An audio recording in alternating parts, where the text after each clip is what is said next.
भारत की सबसे बड़ी गोल्ड बिजनेस करने वाली कंपनी राजेश एक्सपोर्ट एक फ्रॉड कंपनी है और ये वही कंपनी है जिसके अंदर एलआईसी की ऑलमोस्ट 11% हिस्सेदारी है। मतलब कि राजेश एक्सपोर्ट अगर सच में फ्रॉड निकलती है तो एलआईसी का पैसा भी गया और उसमें लगे हुए आम आदमी का पैसा भी गया। अब इस केस को समझने के लिए एक छोटा सा एग्जाम्पल लेते हैं। मान लीजिए आपकी एक गोल्ड रिफाइनिंग कंपनी है, आपने 2 लाख का गोल्ड बाय किया, उस गोल्ड को आपने रिफाइन किया और उसी गोल्ड को आपने मार्केट में 2,20,000 का फिर से सेल कर दिया।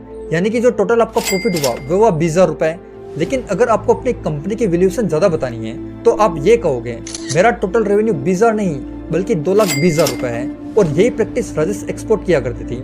लेकिन 2024 के अंदर एक इन्वेस्टर ने इसकी कंप्लेंट सेबी को कर दी और इसके बाद सेबी ने अपनी इन्वेस्टिगेशन स्टार्ट कर दी, जिसके कारण राजेश एक्सपोर्ट का शेयर 800 रुपए से गिरकर सीधा 100 रुपए पर आ गया। सेबी को अपने इन्वेस्टिगेशन के दौरान पता चलता है कि फाइनेंशियल ईयर 2021 से लेकर 25 के अंदर स्विट्जरलैंड में स्थित इनकी एक जो सब्सिडरी कंपनी है वेलकेरी, उसका रेवेन्यू निकल गया था 15 लाख करोड़ रुपए का और इस रेवेन्यू को मिस रिपोर्ट किया गया। अब 2024-25 के डाटा के ऊपर फोकस करिए। कंपनी का टोटल रेवेन्यू निकल गया था 4,23,000 करोड़ रुपए और इनकी पेरेंट कंपनी का रेवेन्यू निकल गया था 7,000 करोड़ रुपए।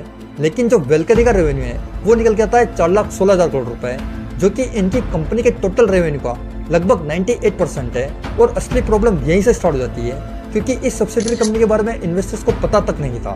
सेबी की फर्दर इन्वेस्टिगेशन से सेबी को पता चलता है कि राजेश एक्सपोर्ट और एफ्लुएंस स्टॉक्स एंड शेयर के बीच में लगभग 11,000 करोड़ का ट्रांजैक्शन हुआ है। जब एफ्लुएंस से इसके बारे में पूछा गया तब उन्होंने ये कहकर मना कर दिया कि राजेश एक्सपोर्ट तो हमारा कस्टमर तक नहीं है। जब एनडीटीवी ने राजेश मेहता से ये बात पूछी तब उन्होंने क्या जवाब दिया, आप खुद सुन लीजिए।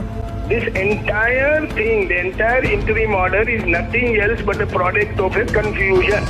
लेकिन इसमें सबसे शॉकिंग बात यह है कि इस कंपनी के अंदर 11% हिस्सेदारी एलआईसी की है।